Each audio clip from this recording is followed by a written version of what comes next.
ಮಕ್ಕಳೇ, 9ನೇ ತರಗತಿ ಮಕ್ಕಳಿಗೆ ಹಿಂದಿನ ತರಗತಿಯಲ್ಲಿ ನಿಯತಿಯನಾರ್ ಮೀರಿದ ಪರ್ ಪದ್ಯವನ್ನು 6ನೇ ಪ್ಯಾರದವರೆಗೆ ಮಾಡಿದ್ದೆ.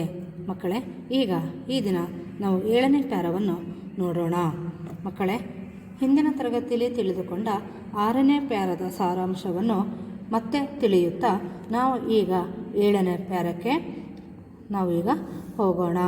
ಮಕ್ಕಳೇ, ಹಿಂದಿನ ತರಗತಿಯಲ್ಲಿ 6ನೇ ಪ್ಯಾರಾದಲ್ಲಿ ಏನು ಹೇಳಿದ್ದೆ ಅಂದರೆ, ಚಂಡಕರ್ಮನು ಎಳೆಯ ವಯಸ್ಸಿನ ಶುಭ ಲಕ್ಷಣದ ಬುದ್ಧಿವಂತರಾದ ಒಳ್ಳೆಯ ವಂಶದ ಇಬ್ಬರು ಮನುಷ್ಯರನ್ನು ಹುಡುಕಲು ಮಾರಿಯ ವನದಿಂದ ಹೊರಟನು. ಅಂದರೆ ಈ 6ನೇ ಪ್ಯಾರಾದವರೆಗೆ ನಾವು ಸಾರಾಂಶ ಸಹಿತ ಪದ್ಯದ ಸಹಿತ ತಿಳಿದುಕೊಂಡಿದ್ವಿ. ಈ ದಿನ ನಾವು ಈಗ 7ನೇ ಪ್ಯಾರವನ್ನು ಭಾಗ 3 ನಿಯತಿಯನಾರ್ ಮೀರಿದ ಪರ್, ಇದು ಪಾರ್ಟ್ 3 ನಲ್ಲಿ 7ನೇ ಪ್ಯಾರವನ್ನು ಇದನ್ನು ನಾವು ಇದನ್ನು ಈ 4 ಪದ್ಯವನ್ನು ನೋಡೋಣ. ಮಕ್ಕಳೇ, ಈಗ ಓದ್ತೀನಿ, ಗಮನವಿಟ್ಟು ನೋಡ್ಕೊಳ್ಳಿ. ಮುನಿ ಸಮುದಾಯ ಸಮೇತಂ ವಿನೇಯ ಜನ ವನಜ ವನ ದಿವಾಕರನಂತ ಮುನಿಪನು ಉಪವಾಸಮಂ ಪರ್ವ ನಿಮಿತ್ತಂ ಕಳೆದು ಬಳಿಕ ಬಾಲಕ ಯುಗಮಂ. ಇನ್ನೊಂದ್ಸಲ ಓದ್ತೀನಿ, ನೋಡ್ಕೊಳ್ಳಿ. ಮುನಿ ಸಮುದಾಯ ಸಮೇತಂ ವಿನೇಯ ಜನ ವನಜ ವನ ದಿವಾಕರನಂತ ಮುನಿಪನು ಉಪವಾಸಮಂ ಪರ್ವ ನಿಮಿತ್ತಂ ಕಳೆದು ಬಳಿಕ ಬಾಲಕ ಯುಗಮಂ ಅಂತ ಹೇಳಿದ್ರೆ, ಮುನಿ ಸಮುದಾಯ ಸಮೇತಂ ಮುನಿಗಳ ಸಮುದಾಯ, ಮುನಿಗಳು ಅಂದರೆ ಋಷಿ ಮುನಿಗಳ ಸಮುದಾಯ ಸಮೇತಂ ಎಲ್ಲ ಋಷಿ ಮುನಿಗಳನ್ನು ಸೇರಿಸಿ ಸಮುದಾಯವನ್ನು ಮಾಡಿ ಆ ಋಷಿಗಳ ಮುನಿಗಳ ಸಮುದಾಯ ಸಮೇತವಾಗಿ ವಿನೇಯ ಜನ ವಿನೇಯವಾದ ಜನ ವನಜ ವನ ದಿವಾಕರನಂತ, ವನಜ ಅಂದರೆ ಕಮಲದ ಹೂ, ವನ ಅಂದರೆ ಕಾಡು, ಕಮಲದ ವನ ಕಮಲದ ಕಾಡಿನಲ್ಲಿ ದಿವಾಕರನಂತೆ, ದಿವಾಕರ ಅಂದರೆ ಸೂರ್ಯನಂತೆ, ಕಮಲದ ಕಾಡಿನಲ್ಲಿ ಸೂರ್ಯನಂತೆ, ದಿವಾಕರ ಅಂದರೆ ಸೂರ್ಯನಂತೆ ಮುನಿಪನ್, ಸೂರ್ಯನಂತೆ ಕಂಗೊಳಿಸುತ್ತಿರುವ ಮುನಿಪನು, ಸೂರ್ಯನ ರೀತಿಯಲ್ಲಿ ಇರುವಂತಹ ಮುನಿಪ ಅಂದರೆ ಇಲ್ಲಿ ಸುದತ್ತಾಚಾರ್ಯ ಮುನಿಗಳು ಬರ್ತಾರೆ. ಆ ಮುನಿಪನು ಉಪವಾಸಮಂ ಪರ್ವ ನಿಮಿತ್ತಂ, ಆ ಮುನಿಪನು ಅಂದರೆ ಆ ಗುರುಗಳು, ಆ ಋಷಿಗಳು, ಆ ಮುನಿಗಳು ಮುನಿ ಸಮುದಾಯ ಸಮೇತವಾಗಿ ಉಪವಾಸ ವ್ರತವನ್ನು, ಉಪವಾಸ ಹಬ್ಬವನ್ನು, ಪರ್ವ ಅಂದರೆ ಹಬ್ಬ, ಉಪವಾಸ ಹಬ್ಬವನ್ನು ನಿಮಿತ್ತಂ ಅಂದರೆ ನಿಯೋಜಿಸಿಕೊಂಡಿದ್ದರು, ಹಮ್ಮಿಕೊಂಡಿದ್ದರು, ಕೈಗೊಂಡಿದ್ದರು ಅಂತ ಅರ್ಥ. ನಿಮಿತ್ತಂ ಅಂದರೆ ನಿಯಮಿಸಲ್ಪಟ್ಟಲಾಗಿ ಕಳೆದು ಬಳಿಕ ಬಾಲಕ ಯುಗಂ. ಆದ್ದರಿಂದ ಆ ಬಾಲಕರನ್ನು ಕರೆದು ಬಳಿಕ ನೀವು ಈಗ ಚರಿಗೆಗೆ ಅಂದರೆ ಭಿಕ್ಷಾಟನೆಗೆ ಹೋಗಿ ಅಂತ ಹೇಳಿ ಈ ಸುದತ್ತಾಚಾರ್ಯ ಮುನಿಗಳು ಅವರಿಗೆ ಆ ಇಬ್ಬರು ಬಾಲಕರಿಗೆ ಆಜ್ಞೆಯನ್ನು ಹೇಳಿದರು. ನೀವು ಈಗ ಭಿಕ್ಷಾಟನೆ ಹೋಗಿ ಭಿಕ್ಷೆ ತಗೊಂಡು ಬನ್ನಿ ಅಂತ ಹೇಳಿ ಆ ಇಬ್ಬರು ಬಾಲಕರಿಗೆ ಮುನಿಪನು ಅಂದರೆ ಸುದತ್ತಾಚಾರ್ಯ ಮುನಿಗಳು ಹೇಳಿದರು ಅಂತ ಈ 7ನೇ ಪ್ಯಾರಾದಲ್ಲಿ ನಮಗೆ ಇವಾಗ ಗೊತ್ತಾಗ್ತಾ ಇದೆ. ನೆಕ್ಸ್ಟ್ ಮತ್ತೆ ಒಂದು ಸಲ ಇದ್ರು ಈ ಪ್ಯಾರದ ಸಾರಾಂಶವನ್ನು ಹೇಳ್ತೀನಿ, ಕೇಳಿಸ್ಕೊಳ್ಳಿ ಮಕ್ಕಳ. ಕಮಲ ವನದ ಸೂರ್ಯನಂತೆ ಇರುವ ಸುದತ್ತಾಚಾರ್ಯರೆಂಬ ಮುನಿಗಳು ಮುನಿಗಳ ಸಮುದಾಯದ ಸಮೇತ ಉಪವಾಸ ವ್ರತವನ್ನು ಮಾಡುತ್ತಿದ್ದರು. ಈ ಕಾರಣದಿಂದ ಇಬ್ಬರು ಬಾಲಕರನ್ನು ಕರೆದು ಭಿಕ್ಷೆಯನ್ನು ತರುವಂತೆ ಕಳುಹಿಸಿಕೊಟ್ಟರು. ಇದು ಈ ಪ್ಯಾರದ ಒಂದು ಸಾರಾಂಶ. ನೆಕ್ಸ್ಟ್ ಮುಂದಿನ ಪ್ಯಾರಕ್ಕೆ ಬನ್ನಿ ಮಕ್ಕಳ, ಓದ್ತೀನಿ, ಹಾಗೆ ನೋಡ್ಕೊಳ್ಳಿ. ಚರಿಗೆಗೆ ಬೀಳ್ಕೊಡೆ ಗುರುಗಳ ಚರಣಕ್ಕ ಯುಗಗಳ ಮೆರಗಿ ಪೊರಮಟ್ಟಾಗಳ್ ತರುಣ ವನಹರಿಣ ಯುಗಮಂ ತರಕ್ಷು ಪಿಡಿವಂತೆ ಚಂಡಕರ್ಮಂ ಪಿಡಿದಂ ಅಂತ ಹೇಳಿದರೆ, ಇನ್ನೊಂದ್ಸಲ ಓದ್ತೀನಿ ನೋಡ್ಕೊಳ್ಳಿ.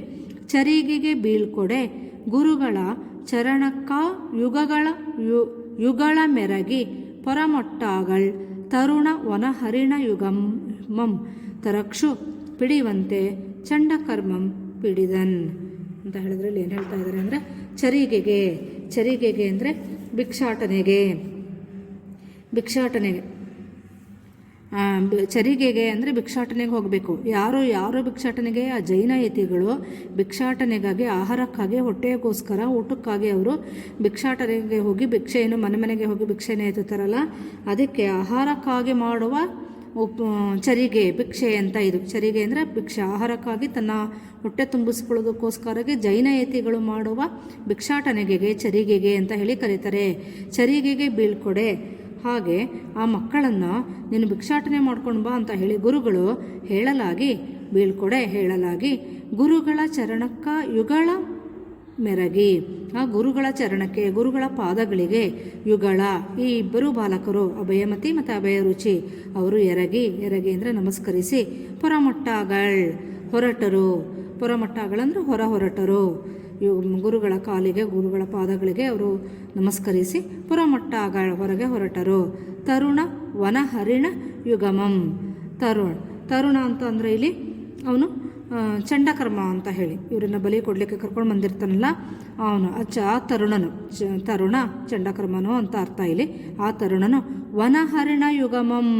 ವನ ಅಂದರೆ ಕಾಡು, ಹರಿಣ ಅಂದರೆ ಜಿಂಕೆ, ಯುಗಮಂ ಅಂದರೆ ಅವ್ರುಗಳು, ಆ ಮನುಷ್ಯರು ಯುಗಮ್ ಅಂತ ಅಂದರೆ ಇವ್ರುಗಳು, ಈ ಇಬ್ಬರು ಮಕ್ಕಳು ಬಾಲಕರನ್ನ. ತರಕ್ಷು ಪಿಡಿವಂತೆ ಚಂಡಕರ್ಮಂ ಪಿಡಿದಂ. ತರಕ್ಷು ಅಂದರೆ ಹುಲಿ, ಹುಲಿಯು ಹಿಡಿಯುವಂತೆ ಚಂಡಕರ್ಮಂ ಪಿಡಿದಂ. ವನ ಹರಿಣ ಯುಗಮಂ. ವನ ಅಂದರೆ ಕಾಡು, ಹರಿಣ ಅಂದರೆ ಜಿಂಕೆ. ವನದಲ್ಲಿ, ಕಾಡಿನಲ್ಲಿ ಜಿಂಕೆಯನ್ನು ಹುಲಿ ಹಿಡಿಯುವಂತೆ ಚಂಡಕರ್ಮಂ ಪಿಡಿದಂ. ಆ ಇಬ್ಬರು ಬಾಲಕರನ್ನ ಚಂಡಕರ್ಮನು ಹಿಡಿದನು ಅಂತ ಇಲ್ಲಿ ಪ್ಯಾರದಲ್ಲಿ ನಮಗೆ ಹೇಳ್ತಾ ಇದ್ದಾರೆ. ಮುಂದಿನ ಪ್ಯಾರಕ್ಕೆ ಬನ್ನಿ ಮಕ್ಕಳ. ಈ ಒಟ್ಟು ಸಾರಾಂಶ ಹೇಳ್ತೀನಿ, ಹಾಗೆ ನೋಡ್ಕೊಳ್ಳಿ. ಆ ಬಾಲಕರು ಅಭಯರುಚಿ ಮತ್ತು ಅಭಯಮತಿ ಗುರುಗಳ ಪಾದಕ್ಕೆ ನಮಸ್ಕರಿಸಿ ಭಿಕ್ಷೆಯನ್ನು ತರಲು ಹೊರಟರು. ಪೊರಮೊಟ್ಟಾಗಳಂದ್ರೆ ಹೊರಟರು.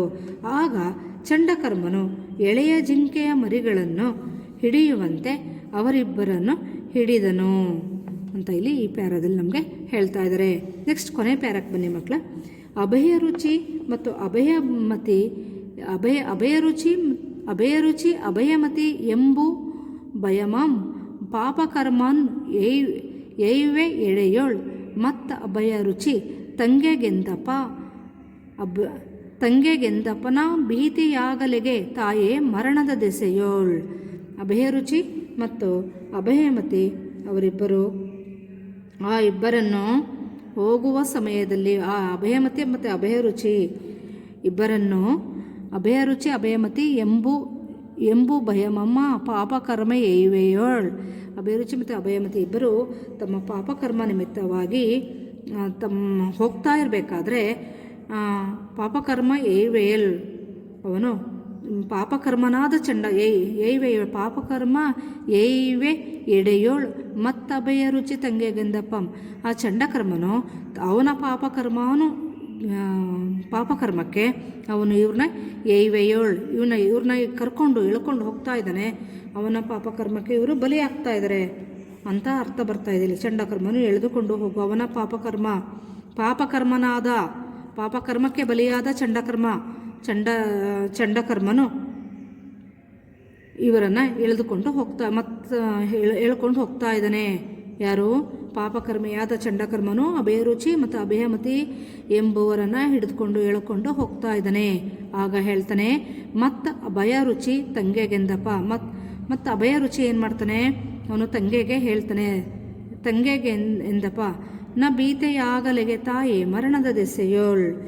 ಎಲೆ ತಾಯೇ, ಮರಣದ ವಿಷಯದಲ್ಲಿ ನೀನು ಭಯವನ್ನು ಬಿಡುವು ಎಂದು ಅಭಯರುಚಿ ಅಭಯಮತಿಗೆ ಹೇಳ್ತಾ ಇದ್ದಾನೆ. ಎಲೆ ತಾಯೇ, ನಾವು ಮರಣದ ವಿಷಯದಲ್ಲಿ ಭಯ ಪಡಬೇಕಾಗಿಲ್ಲ, ನೀನು ಆ ಭಯವನ್ನು ಬಿಟ್ಬಿಡು, ಮರಣ ಬರ್ತದೆ ಅನ್ನೋ ಭಯವನ್ನು ನೀನು ಬಿಟ್ಬಿಡು ಅಂತ ಇಲ್ಲಿ ಅಭಯರುಚಿ ಅಭಯಮತಿಗೆ ಧೈರ್ಯವನ್ನು ಹೇಳ್ತಾ ಇದ್ದಾನೆ. ಯಾವಾಗ ಅಂದರೆ ಪಾಪಕರ್ಮಕ್ಕೊಳಗಾದ ಚಂಡಕರ್ಮನು ಅವರಿಬ್ಬರನ್ನು ಹಿಡಿದು ಎಳೆದು ಒಯ್ಯುವಾಗ ಈ ಮಾತನ್ನು ಅಭಯರುಚಿ ಅಭಯಮತಿಗೆ ಹೇಳ್ತಾನೆ. ನೀನು ಮರಣಕಾಲದಲ್ಲಿ ನೀನು ಕರ್ಕೊಂಡು ಹೋಗ್ತಾ ಇರ್ಬೇಕಾದ್ರೆ ಮರಣದ ಭಯವನ್ನು ಬಿಡು ಅಂತ ಇಲ್ಲಿ ಹೇಳ್ತಾನೆ, ತಂಗಿಗೆ ಧೈರ್ಯವನ್ನು ಹೇಳ್ತಾನೆ ಅಭಯರುಚಿ. ಇಷ್ಟು ಈ ಪ್ಯಾರದ ಒಂದು ಸಾರಾಂಶ. ನೆಕ್ಸ್ಟ್ ಮುಂದಿನ ಪ್ಯಾರಕ್ಕೆ ಬನ್ನಿ ಮಕ್ಕಳ. ನಿಯತಿಯ ನಾರ್ ಮೀರೆದ ಪರ್ ಭಯಮೇವುದೋ ಮುಟ್ಟಿದೆಡೆಗೆ ಸೈರಿಸುವುದೇ ಕೇಳ್ ನಯವಿದೆ ಪೆತ್ತ ಪರೀಶಃ ಜಯಮೇ ತಪಂ ತಪಕ್ಕೆ ಬೇರೆ ಕೋಡೆರಡೋಳವೇ. ನಿಯತಿಯ ನಾರ್ ಮೀರೆದ ಪರ್ ಭಯಮೇವುದೋ ಮುಟ್ಟಿದೆಡೆಗೆ ಸೈರಿಸುವುದೇ ಕೇಳ್ ನಯವಿದೆ ಪೆತ್ತ ಪರೀಶಃ ಜಯಮೇ ತಪಂ ತಪಕೆ ಬೇರೆ ಕೋಡೆರಡೊಳವೆ ಇನ್ನೊಂದ್ಸಲ ಓದ್ತೀನಿ ನೋಡ್ಕೊಳ್ಳಿ ಮಕ್ಕಳ. ನಿಯತಿಯ ನಾರ್ ಮೀರದ ಪರ್ ಭಯಮೇವುದೋ ಮುಟ್ಟಿದೆಡೆಗೆ ಸೈರಿಸುವುದೇ ಕೇಳ್ ನಯವಿದೆ ಪೆತ್ತ ಪರಿಶಿಹ ಜಯಮೇ ತಪಂ ತಪಕೆ ಬೇರೆ ಕೋಡೆರಡೊಳವೆ. ಈಗ ಎಕ್ಸ್ಪ್ಲೈನ್ ಮಾಡ್ತೀನಿ ನೋಡ್ಕೊಳ್ಳಿ ಮಕ್ಕಳ. ನಿಯತಿಯ ನಾರ್ ಅಂದರೆ ವಿಧಿಯನ್ನು, ನಿಯಮವನ್ನು, ನೀತಿಯನ್ನು, ನಮ್ಮ ಕರ್ಮಕ್ಕೆ ಸಿಗುವಂಥ ತಕ್ಕ ಫಲ ಎಂಬ ವಿಧಿಯನ್ನು, ನಿಯತಿಯ ನಾರ್ ನಾವೇನು ಪಾಪ ಕರ್ಮ ಮಾಡ್ತೀವಿ, ನಾವೇನು ಒಳ್ಳೆಯದನ್ನು ಮಾಡ್ತೀವಿ, ನಾವು ಕೆಟ್ಟದ್ದು ಏನು ಮಾಡ್ತೀವಿ ಅದಕ್ಕೆ ತಕ್ಕ ಫಲ ಸಿಗುತ್ತೆ. ಆ ಥರ ಸಿಗುವಂಥ ಫಲವನ್ನು ವಿಧಿ ಅಂತ ಕರೀತಾರೆ. ಅಂತಹ ವಿಧಿಯನ್ನು, ಅಂತಹ ನಿಯಮವನ್ನು, ಅಂತಹ ನಿಯತಿಯನ್ನು ಯಾರು ಮೀರ್ತಾರೆ, ಮೀರದ ಪರ್ ಆ ವಿಧಿಯಿಂದ ತಪ್ಪಿಸ್ಕೊಳ್ಳಿಕ್ಕೆ ಯಾರಿಗೂ ಸಾಧ್ಯವಿಲ್ಲ. ವಿಧಿಗೆ ನಾವು ಒಳಗಾಗಲೇಬೇಕು. ಅದನ್ನೇ ಹೇಳ್ತಾ ಇದ್ದಾರೆ. ನಿಯತಿಯನ್ನು ಮೀರದ ಪರ್ ಯಾರು ಮೀರುತ್ತಾರೆ, ಯಾರು ವಿಧಿಯನ್ನು ದಾಟಿ ಆಚೆ ಬರ್ತಾರೆ ಸಾಧ್ಯ ಇಲ್ಲ, ವಿಧಿಗೆ ಒಳಗಾಗಲೇಬೇಕು. ನಿಯತಿಯನ್ನು ಮೀರದ ಪರ್ ಯಾರು ತಮ್ಮ ಕರ್ಮಫಲಕ್ಕೆ ತಕ್ಕ ಫಲವನ್ನು ಅವರು ಅನುಭವಿಸ್ಬೇಕು. ವಿಧಿಯನ್ನು ಯಾರೂ ಮೀರ್ಲಿಕ್ಕೆ ಸಾಧ್ಯ ಇಲ್ಲ ಅಂತ ಈ ಒಂದು ಸಾಲಿನ ಅರ್ಥ. ಯಾರು ಮೀರುತ್ತಾರೆ, ನಿಯತಿಯನ್ನಾರು ಮೀರದಪ್ಪರು ಯಾರು ವಿಧಿಯನ್ನು ಮೀರುತ್ತಾರೆ. ಭಯಮೇವುದೋ ಭಯ ಏವುದೋ ಯಾವುದೋ, ಭಯ ಯಾವುದೋ ಮುಟ್ಟಿದ ಅಂದರೆ ದೆಡೆಗೆ ಸೈರಿಸುವುದೇ, ನಮ್ಮ ಕಷ್ಟದೆಡೆಗೆ ಸೈರಿಸುವುದೇ ಕೇಳ್ ನಯವಿದೆ ಪೆತ್ತ ಪರಿಶಃ ಕೇಳ್ ನೀತಿ ಇದೆ, ನೀತಿ ನಯವಿದೆ ಪೆತ್ತ ಪರಿಶಃ ಸೈರಿಸುವುದೇ ಕೇಳ್ ನಯವಿದೆ ಕೇಳ್ ನೀತಿ ಇದೆ, ನಯವಿದೆ, ನೀತಿಯನ್ನು ಬಲ್ಲವರು, ನಯವನ್ನು ಬಲ್ಲವರು, ನಿಯಮವನ್ನು ಬಲ್ಲವರು, ವಿಧಿಯನ್ನು ಬಲ್ಲವರು ಅಂತ ಅರ್ಥ ಇಲ್ಲಿ. ಪೆತ್ತ ಪರಿಶಃ ಅಂದರೆ ನಮ್ಮ ಸಾಧನೆಗೆ, ನಮ್ಮ ತಪಸ್ಸಿಗೆ ಏನು ಸಾಧನೆ ಸಿಗುತ್ತೆ, ಏನು ನಮಗೆ ಸಿಗುತ್ತೆ ಅದೇ ಪೆತ್ತ ಪರಿಶಃ ಜಯಮೇ. ನಮ್ಮ ಕರ್ಮಕ್ಕೆ, ನಮ್ಮ ಸಾಧನೆಗೆ, ನಮ್ಮ ಪರಿಶ್ರಮಕ್ಕೆ ಏನು ನಮಗೆ ಜಯ ಸಿಗುತ್ತೆ ಅದೇ ಪೆತ್ತ ಪರಿಶಃ ಜಯಮೇ. ಆದರೆ ನಮ್ಮ ಕರ್ಮ ಫಲಕ್ಕೆ ಸಿಗುವಂತಹ ಜಯವನ್ನು ನಾವು ಸಹಿಸಿಕೊಳ್ಳಬೇಕು. ತಪಕ್ಕೆ ಬೇರೆ ಕೋಡೆರಡೊಳವೆ. ಈ ಕೋಡೆರಡೊಳವೆ ಅನ್ನೋದು ಒಂದು ನುಡಿಗಟ್ಟು. ಅಂತಹ ತಪಸ್ಸಿಗೆ ಬೇರೆ ಎರಡು ಕೋಡುಗಳುಂಟೇ ಇಲ್ಲ ಅಂತ ಇಲ್ಲಿ ಹೇಳ್ತಾ ಇದ್ದಾರೆ. ನಯವಿದೆ ಪೆತ್ತ ಪರಿಶಃ ಜಯಮೇ. ತಪಕ್ಕೆ ತಪಕ್ಕೆ ಬೇರೆ ಕೋಡೆರಡುಳವೆ. ನಾವು ಏನು ತಪಸ್ಸು ಮಾಡ್ತೀವಿ, ಏನು ಸಾಧನೆ ಮಾಡ್ತೀವಿ ಅದಕ್ಕೆ ತಕ್ಕ ಫಲವನ್ನು ನಾವು ಅನುಭವಿಸ್ತೀವಿ. ಈ ವಿಧಿಯನ್ನು ಯಾರೂ ಮೀರಲಿಕ್ಕೆ ಸಾಧ್ಯ ಇಲ್ಲ. ಇಲ್ಲಿ ತಪಕ್ಕೆ ಬೇರೆ ಕೋಡೆರಡುಳವೆ. ವಿಧಿಯೇ ಬೇರೆ ಯಾವುದಾದ್ರೂ ಎರಡು ಕೋಡಿವೆಯೇ ಇಲ್ಲ. ಎಲ್ಲರಿಗೂ ಒಂದೇ ವಿಧಿ, ಎಲ್ಲರಿಗೂ ಒಂದೇ ನೀತಿ, ಎಲ್ಲರಿಗೂ ಒಂದೇ ನಿಯಮ. ಇದನ್ನು ಮೀರಲಿಕ್ಕೆ ಯಾರಿಗೂ ಸಾಧ್ಯವಿಲ್ಲ ಅಂತ ಇಲ್ಲಿ 10ನೇ ಪ್ಯಾರದಲ್ಲಿ ಪದ್ಯದ ಟೈಟಲ್ನ ಇಲ್ಲಿ ಹೇಳ್ತಾ ಇದ್ದಾರೆ ನೋಡಿ. ಯಾರೂ ಮೀರಲಿಕ್ಕೆ ಸಾಧ್ಯ ಇಲ್ಲ ವಿಧಿಯನ್ನು, ನಿಯತಿಯನ್ನು ಅಂತ ಇಲ್ಲಿ ಹೇಳ್ತಾ ಇದ್ದಾರೆ. ಎಲ್ಲರೂ ವಿಧಿಗೆ ಒಳಗಾಗಲೇಬೇಕು ಅಂತ ಈ ಪ್ಯಾರದಲ್ಲಿ ನಮಗೆ ಇಲ್ಲಿ ಹೇಳ್ತಾ ಇದ್ದಾರೆ. ಈಗ ಕೊನೆಯದಾಗಿ ನಾನು ಇಲ್ಲಿ ಸಾರಾಂಶವನ್ನು ಹೇಳ್ತೀನಿ ನೋಡ್ಕೊಳ್ಳಿ ಮಕ್ಕಳ. ಅಭಯ ರುಚಿಯು ಅಭಯಮತಿಯನ್ನು ಕುರಿತು ನೀತಿವಂತಳೆ ಕೇಳು. ವಿಧಿ ನಿಯಮವನ್ನು ಮೀರಲು ಯಾರಿಗೆ ಸಾಧ್ಯವಾಗುತ್ತದೆ? ಕಷ್ಟದ ಸಮಯದಲ್ಲಿ ಭಯವೇಕೆ? ಬಂದ ಕಷ್ಟವನ್ನು ಸಹಿಸಿಕೊಳ್ಳಬೇಕು. ಪಡೆದ ಪರಿಶಃ ಜಯವೇ ತಪಸ್ಸು. ತಪಸ್ಸಿಗೆ ಬೇರೆ ಎರಡು ಕೋಡುಗಳುಂಟೆ ಎಂದು ಹೇಳಿದನು. ನಾವೇನು ತಪಸ್ಸು ಮಾಡ್ತೀವಿ ಅದಕ್ಕೆ ನಮಗೆ ಜಯ ಸಿಗುತ್ತೆ. ಅದಕ್ಕೆ ಬೇರೆ ಎರಡು ಕೋಡುಗಳುಂಟೆ ಇಲ್ಲ, ಹೀಗಿದೆ ಅಂತ ಹೇಳಿ ಅಭಯಮತಿಗೆ ಹೇಳ್ತಾನೆ. ನಿಯತಿಯನ್ನಾರು ಮೀರದ ಪರ್ ಯಾರು ಮೀರಲಿಕ್ಕೆ ಸಾಧ್ಯ ನಿಯಮ ವಿಧಿಯನ್ನು ಅಂತ ಅಭಯಮತಿಗೆ ಹೇಳ್ತಾನೆ. ಇಲ್ಲಿಗೆ ಈ ಒಂದು ಪದ್ಯ ಮುಗಿತು ಮಕ್ಕಳ. ನೀವು ಈ ವಿಡಿಯೋವನ್ನು ಗಮನವಿಟ್ಟು ಕೇಳಿ ಮತ್ತು ನಾನು ಕಳುಹಿಸಿದಂಥ ನೋಟ್ಸನ್ನು ಕಡ್ಡಾಯವಾಗಿ ನೀವು ನೋಟ್ಸ್ನಲ್ಲಿ ಬರೆಯಿರಿ. ಧನ್ಯವಾದಗಳು ಮಕ್ಕಳೇ.